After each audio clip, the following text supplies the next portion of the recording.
Tell you a little bit about sheet mulching.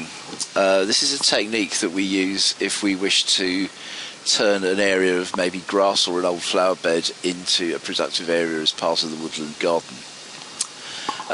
The important thing is obviously to be able to stop perennial weeds being able to grow through.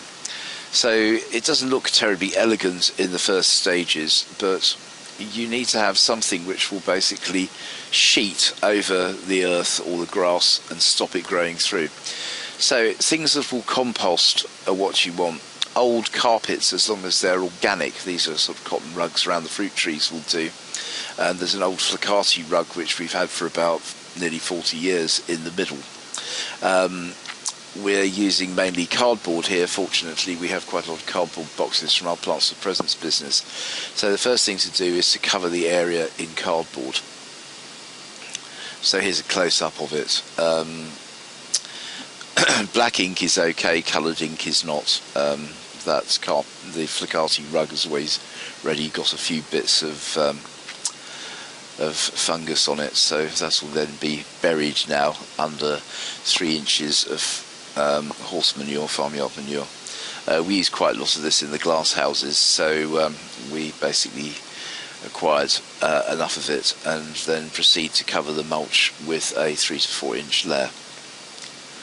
So you can see that as we go on, we sort of bury systematically the sheet underneath this. And eventually you've got a complete bed. Now what we're planning to do with this is, in year 1 we're going to grow potatoes in there. I've got some Arran pilots and some Charlotte potatoes which will grow through quite quickly. Those will basically be put into the horse manure, and then I'm going to cover it over with a layer of straw which is about 2 or 3 inches deep, and then that will basically produce me a crop of potatoes. That should be through probably by sort of July, August, because these are first earlies, and then I'm going to sort of plant that up with fruit bushes in between the existing trees. So those will be probably raspberries and gooseberries in here, and I'll save the black currants for the next section.